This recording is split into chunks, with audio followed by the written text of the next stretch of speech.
There's a place in Jamaica where the Caribbean Sea meets forgotten history.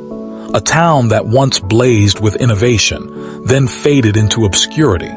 But something extraordinary is happening there right now. Jamaica is building a third city, and the location they've chosen isn't Kingston.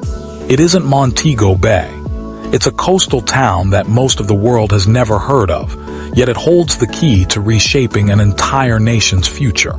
This is the story of Black River, and what's about to happen here could change the Caribbean forever. If you want to see how this unfolds, hit that subscribe button right now. Help us reach 5,000 subscribers and stay ahead of the stories that matter. Let's start with a question that seems simple but isn't. Why would any country build a brand new city from nothing? The answer reveals everything about where Jamaica stands today and where it's desperately trying to go. Kingston, Jamaica's capital, is drowning. Not in water, but in people, cars, and decades of infrastructure that was never designed for this many souls trying to survive in one place.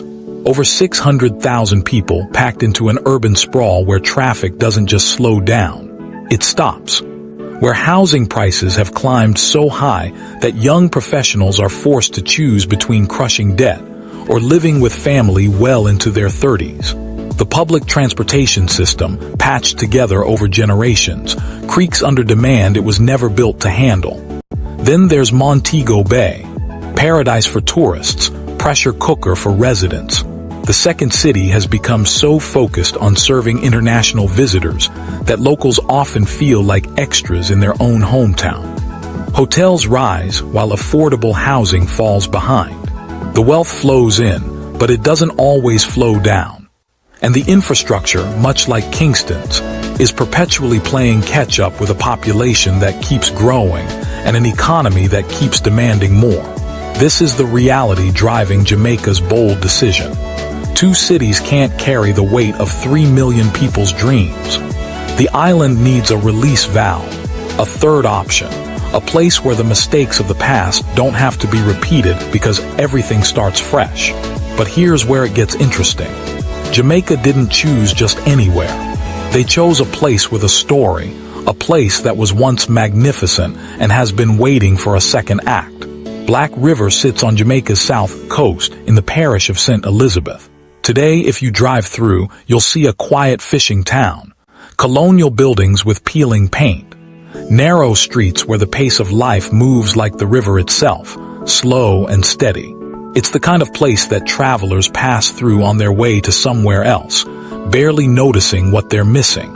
But rewind 2 centuries, and Black River was one of the most important ports in the entire Caribbean. Ships arrived from Europe, Africa, and the Americas. Goods flowed through its docks. Wealth accumulated in the hands of merchants and traders. And here's the detail that makes you stop and think. Black River was one of the first places in the entire Western Hemisphere to have electric street lights. That's before most American cities, before countless European towns. This small Jamaican port was illuminated by innovation, while much of the world still relied on gas lamps and candles. The same goes for automobiles. Black River saw cars driving through its streets at a time when horses still dominated transportation across the globe. This wasn't some backwater. This was a place on the cutting edge, a place that embraced the future faster than almost anywhere else. Then something happened that happens to many places that rise too fast. Economic shifts, the decline of certain trade routes, and the gravitational pull of Kingston and Montego Bay drained Black River of its prominence. The lights that once symbolized progress dimmed. The port that once bustled grew quiet.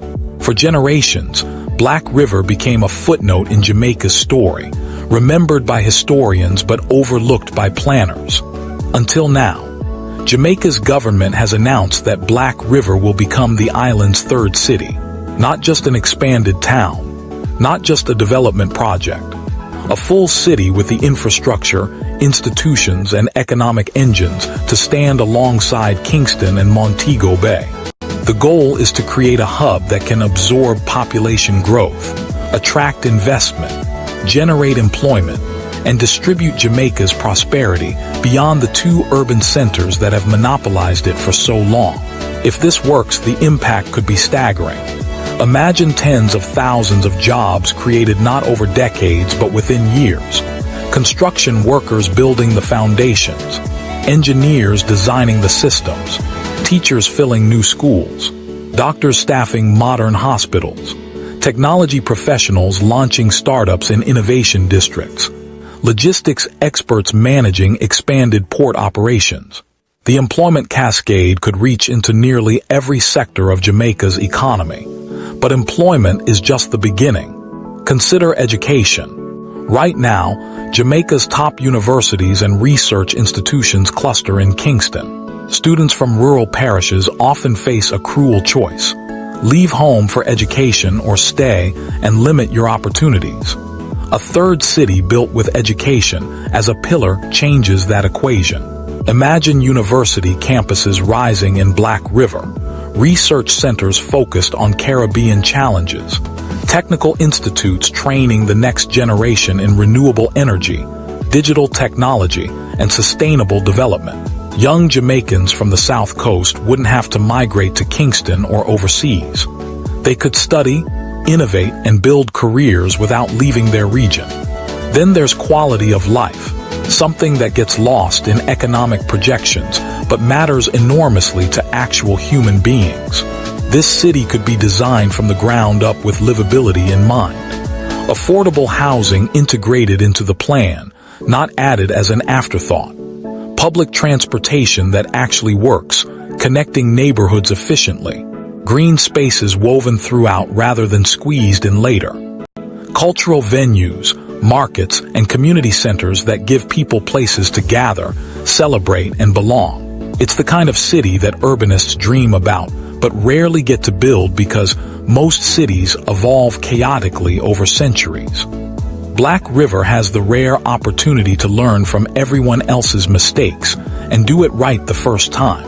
But let's be honest, big dreams crash hard when they collide with reality. And the reality facing Black River's transformation is complicated, expensive, and frankly, a bit terrifying. First, the money. Building a city isn't like constructing a neighborhood. It's building everything. Roads that can handle traffic for decades. Water systems that can supply tens of thousands of homes. Electrical grids robust enough for modern demands. Sewage treatment that doesn't become an environmental disaster. Schools, hospitals, police stations, fire departments. The price tag for all of this? Billions of dollars, not millions, billions. Jamaica's national debt already sits at a significant percentage of its GDP. The government has made progress reducing it, but the country isn't exactly swimming in surplus cash. So where does the money come from? International loans come with conditions and interest. Foreign investment comes with expectations of returns. Public-private partnerships sound efficient until priorities conflict. Every funding source has strings attached, and those strings can strangle a project if pulled too tight. Then there's time, the enemy of all ambitious projects. Cities aren't built quickly. Even with unlimited money and perfect planning, constructing urban infrastructure takes years, often decades. During that time, governments change.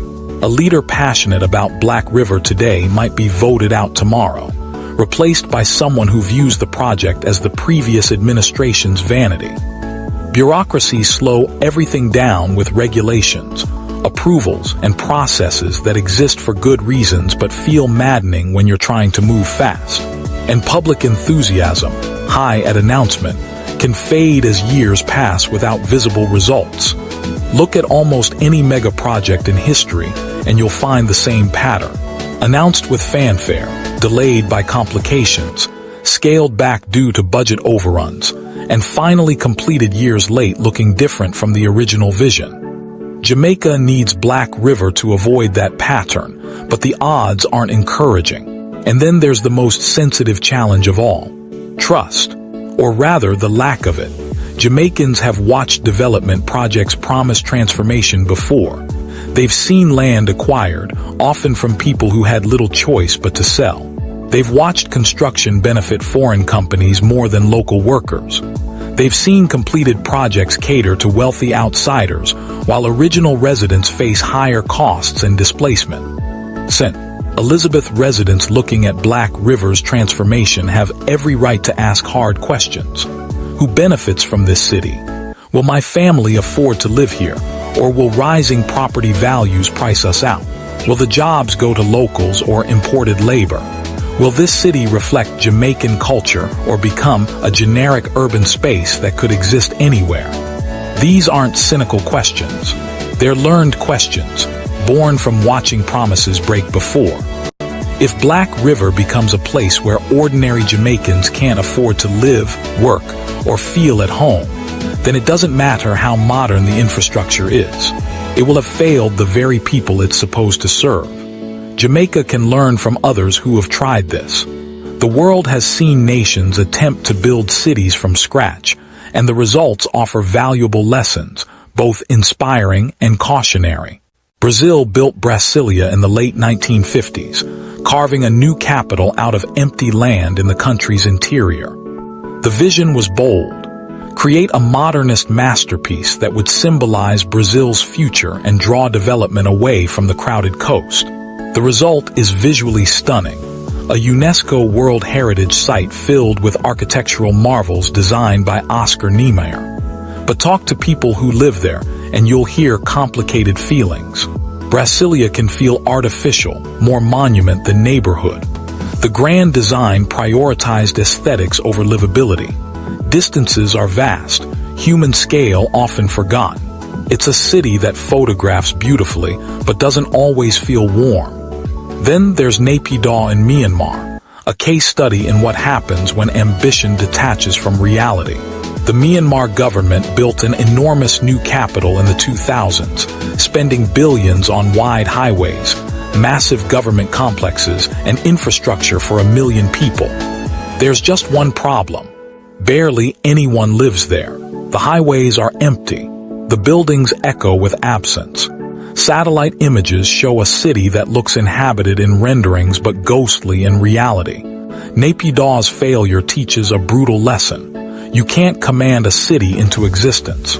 People choose where to live based on opportunity, community, and quality of life, not because a government declares it so. So what separates success from failure? Cities thrive when they offer something people actually want. Employment that pays well and provides dignity. Education that opens doors. Culture that reflects the people who live there. Community that makes you feel you belong. Infrastructure matters, but only as a foundation for human connection and opportunity. Black River needs to be designed for Jamaicans, by Jamaicans, with Jamaican priorities at the center. Anything less risks creating another expensive monument to ambition rather than a living, breathing city. But Black River isn't happening in isolation. It's part of a larger transformation sweeping across Jamaica, and understanding this context reveals just how high the stakes really are. Montego Bay is in the middle of its own dramatic change. A 33-story hotel tower is rising, set to become the tallest building in the entire Caribbean. Luxury resorts are expanding along the coastline. Investment is pouring in, but this growth raises questions. Who is it for? The tourists who visit for a week or the Jamaicans who live there year-round? As Montego Bay reaches upward and outward, will it remain a Jamaican city that welcomes tourists, or become a tourist city where Jamaicans work but don't truly belong? Black River could be the counterbalance, a city designed not for vacationers but for residents, a place where economic growth translates into middle-class stability rather than just service sector jobs. If Montego Bay represents Jamaica's tourism economy, and Kingston represents its political and commercial heart, then Black River could represent something equally vital: Jamaica's investment in its own people's future. Done right, these three cities form a triangle of balanced development. Kingston handles government and commerce. Montego Bay serves tourism and international hospitality. Black River focuses on education, innovation, logistics, and livability. Each city plays a role, and together they create an economy that doesn't depend too heavily on any single sector. Done wrong, Jamaica ends up with 3 cities competing for the same resources, replicating the same problems, and leaving the rest of the island still waiting for its turn. The stakes extend beyond Jamaica's shores. The entire Caribbean is watching because this touches on regional dynamics that have simmered for decades. The Cayman Islands dominate Caribbean finance, attracting banks and investment firms with favorable regulations. The Bahamas thrives on cruise tourism and offshore banking, positioning itself as the gateway for North American visitors. Barbados has recently rebranded as a digital nomad hub, offering visas for remote workers and marketing itself as the Caribbean's tech-forward destination. Each nation has found its niche, carved out its competitive advantage. But Jamaica is different. It's bigger, more populous, and culturally more influential than almost anywhere else in the region.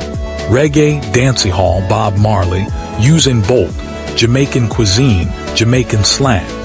The island punches far above its weight in global culture.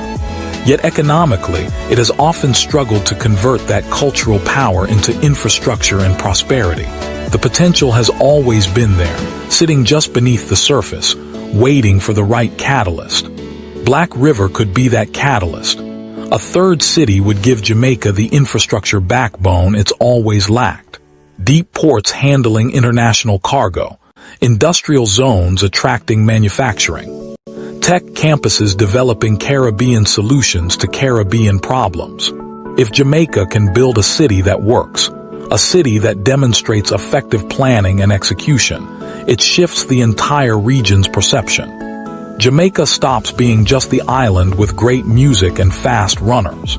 It becomes the Caribbean nation that delivers on big projects, that offers opportunity beyond tourism, that has room for people to grow. That shift has implications far beyond economics. It's about influence, about leadership, about showing other Caribbean nations what's possible when you think beyond the limits that have constrained the region for generations. For decades, Jamaica's development has been lopsided. Kingston grew into a sprawling metropolitan area that concentrates wealth, opportunity, and problems in one location. Montego Bay evolved into a tourism machine that generates revenue, but also creates dependency on an industry vulnerable to global economic shocks, pandemics, and climate change. Meanwhile, the rest of Jamaica, places like St. Elizabeth, Portland, Clarendon, and others waited for investment, waited for infrastructure, waited for their moment. Black River represents the possibility that the wait might finally be over. Not just for St. Elizabeth, but for the entire underdeveloped interior and coastline of Jamaica. If a third city succeeds, it proves that development doesn't have to concentrate in the same 2 places forever. It opens the door for other regions to imagine their own transformations. It creates a model that says, this is how you do it. This is how you spread prosperity instead of hoarding it. But models only work if they're executed properly, and execution is where vision meets the grinding reality of logistics, politics, and human nature. Jamaica needs investment, but not the kind that extracts wealth and leaves. It needs patient capital, investors willing to think in decades rather than quarters, partners who understand that building a city is building a society, and societies don't mature overnight. This means carefully structured deals that protect Jamaican interests, while still offering returns attractive enough to bring serious money to the table. It's a delicate balance, and getting it wrong could either scare investors away or sign away too much control. Jamaica also needs to avoid the corruption that has plagued major projects across the developing world. When billions of dollars flow through government contracts, the temptation to skim, to favor cronies, to inflate costs and pocket the difference. That temptation has destroyed more ambitious projects than lack of funding ever has. Transparency isn't just a nice ideal. It's the difference between a project that builds a city and one that builds fortunes for a few well-connected individuals while delivering broken promises to everyone else. Environmental sustainability can't be an afterthought either. Black River sits on a coastline that faces rising sea levels, stronger hurricanes, and warming ocean temperatures. Building a city that ignores climate reality is building a disaster in slow motion. This city needs to be resilient, designed with nature rather than against it. Renewable energy sources, water management systems that can handle both drought and flood, building codes that account for extreme weather. If Black River becomes a model for sustainable urban development in the Caribbean, its influence multiplies. And then there's culture, something harder to measure but impossible to ignore. Cities with soul attract people.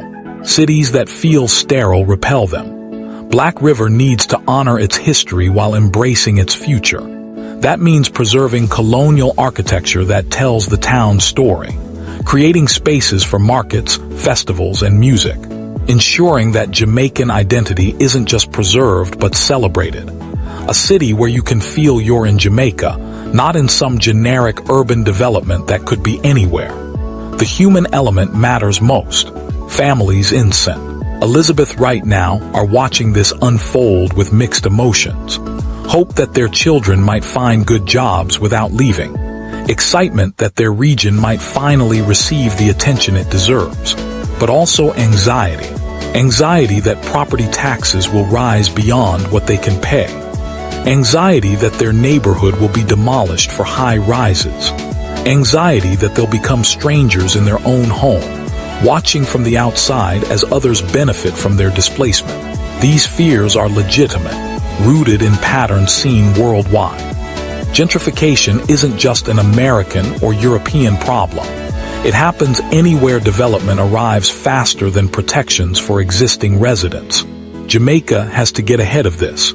That means legal protections for long-term residents, affordable housing requirements that actually mean something, job training programs that prepare locals for the new opportunities rather than importing workers from elsewhere, community input that's genuine, not performative. If the people of St.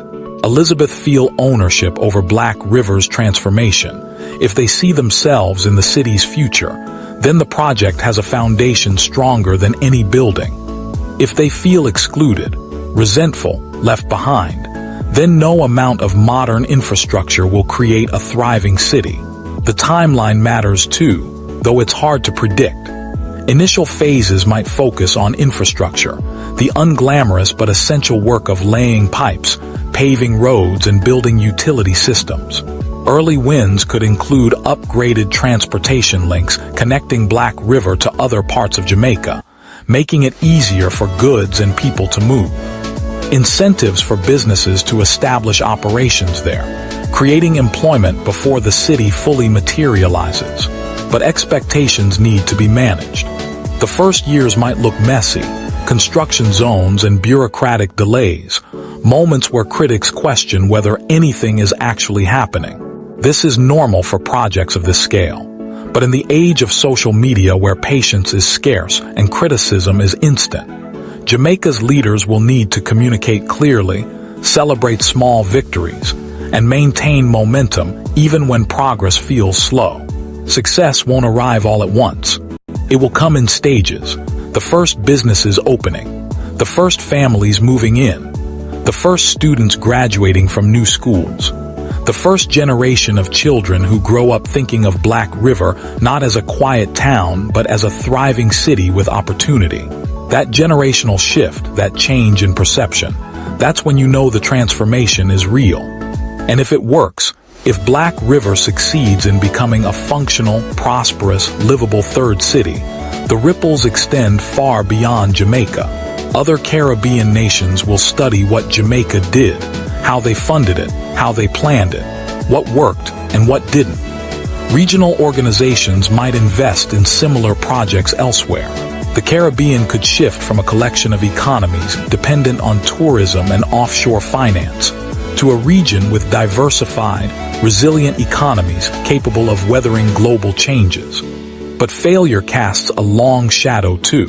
If Black River stalls, if it becomes another half-finished project or a city that exists on paper but not in practice, It reinforces doubts. Doubts about Jamaica's ability to execute large-scale projects. Doubts about whether developing nations can build modern cities without compromising their identity or displacing their people. Those doubts make the next attempt harder, the next investor more skeptical, the next generation more cynical. So the stakes are clear. Jamaica isn't just building a city, it's testing a hypothesis. The hypothesis that small island nations can think big and deliver. That development can spread beyond traditional centers. That history's forgotten places can write new chapters. That vision, when combined with smart planning and genuine commitment, can transform reality. Black River's story is still being written. The blueprints are being drawn. The funding is being negotiated. The first decisions are being made that will echo for generations. And those decisions will determine whether this becomes one of the Caribbean's greatest success stories, or another cautionary tale about ambition exceeding execution. What's certain is that the world is watching. Investors are evaluating. Jamaicans are hoping. And Black River, that quiet coastal town with the extraordinary past, is standing at the threshold of a future that could be anything. The question isn't whether Jamaica can dream big. The island has always dreamed big. The question is whether this time, the dream becomes reality.